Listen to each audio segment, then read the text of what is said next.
Bajaj Auto's market share has actually surpassed that of Ola.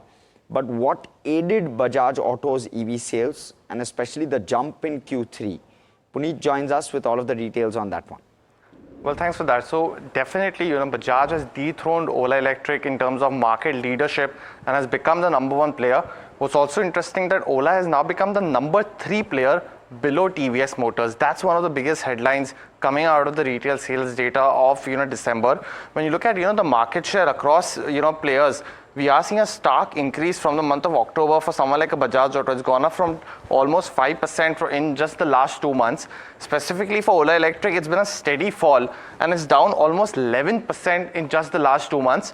Do note for Ola Electric, at the start of the year in around April, the market share was around 52% and it's now fallen to 19%. For someone like a Bajaj Auto, the market share was on 11% and now has increased to 25% in just about 8 months, and that's one of the key things coming out of the electric scooter segment specifically. Another key gainer is of course Ather Energy. They were around 8% in the month of April. That's increased steadily to 14% now. And now the company is coming out with an IPO and as well as introduced the Rista in this particular time frame. That's increased the addressable market. So it's a dominant number 4 player. And while Hero MotoCorp has seen their market share erode in this particular month, on an overall basis, they are a #5 player with around 5 to 6% market share. So the market has, really cornered into these 5 players effectively. If you look at, the first 9 months, it's around 86% that these 5 players hold. This was compared to around 70% the same time last year. But what led to Bajaj going forward is one of the key things that, because post reduction of the subsidies at the end of 31st March of 2024, where roughly around 40 to 50% of the scooter cost was subsidized, we saw Ola initially gaining because of, price strategy. But that's not the only winning strategy now, because we are seeing that, consumers are having a larger acceptance of electric vehicle scooters and are now looking to have premium scooters as well, along with, tackling the range anxiety and having multiple features. So Ola's appeal as well as the pricing strategy seems to be fading off now. That's one of the key things coming out of the 9 months data that we look at. Apart from that, we see that, companies like TVS and Bajaj have introduced cheaper variants as well.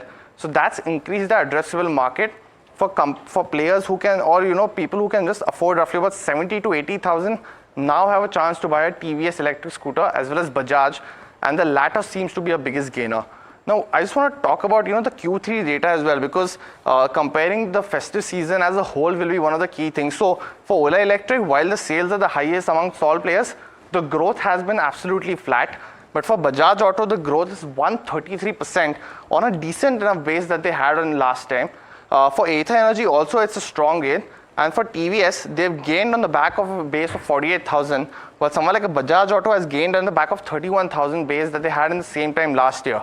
This has, of course, catapulted their market share to around 25%. Now, 1/4 of the market is that of Bajaj, with TVS having 23% and Ola now #3 at about 18%. But what are the key monitorables going forward?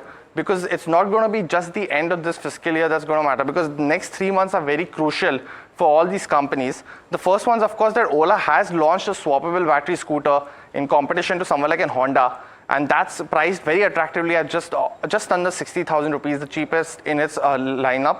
The other part is that they've expanded their store presence from around 800 to 4,000 just in this month. So that's going to increase the market for them and growing into newer towns as well.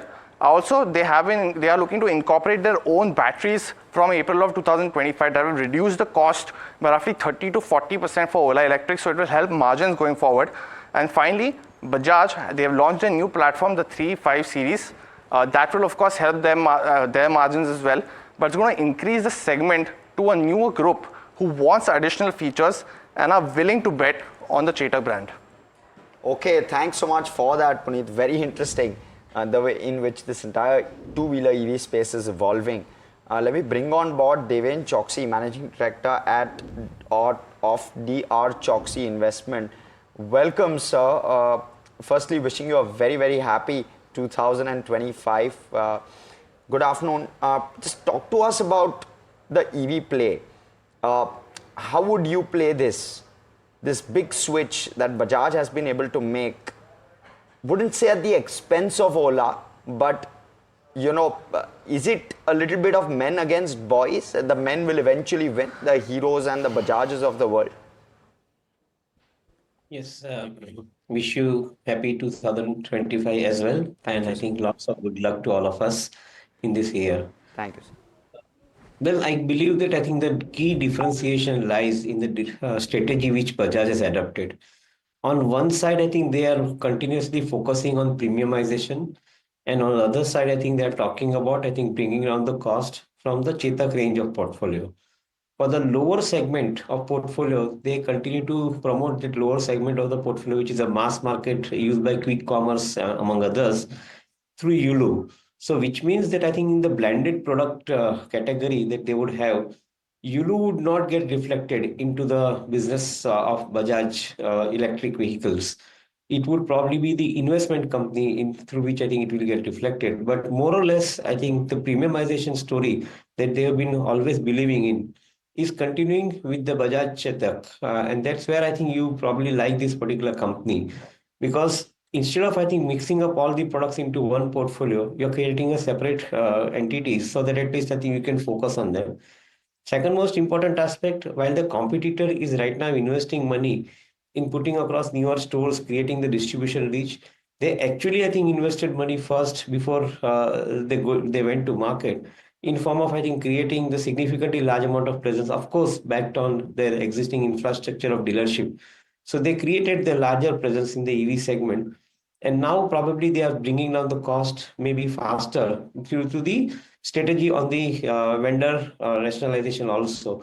So in all put together, I believe that I think Bajaj clearly looks to be very convincing story in the EV space. Maybe I think you are likely to see as they have shown the profit performance in three wheelers. I think you're likely to see the performance of profit coming up in the two wheelers electric vehicle as well in due course of time. So we remain relatively more positive on the strategy going forward because of this differentiating factor which Bajaj has demonstrated.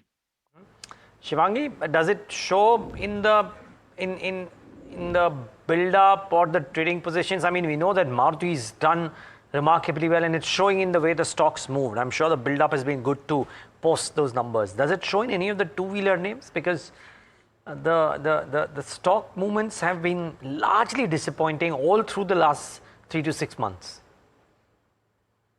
Yes, Auto Pack has been somewhat underperforming, even the two-wheeler space.